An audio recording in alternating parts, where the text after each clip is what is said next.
quick review of solving systems of equations. I'm looking for, if I'm looking at the graph of the system of equations, I'm looking for where the two lines intersect. So I see a graph that looks to be red. I see a graph of a line that looks to be green. I'm looking for where they intersect. They look to be intersecting here. I need to give the point as an xy value. I can see, I always start on the origin, right in the middle of the two axes where they intersect, the x and the y. I count how many over, so that's the horizontal axis, the x-axis.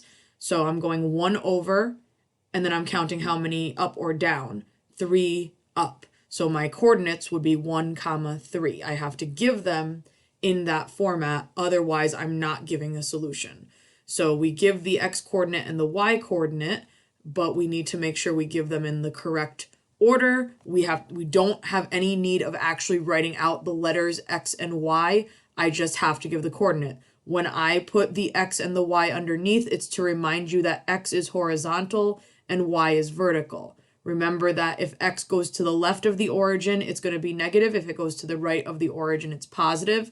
If y goes down from the origin, it's negative. If it goes up from the origin, it is positive.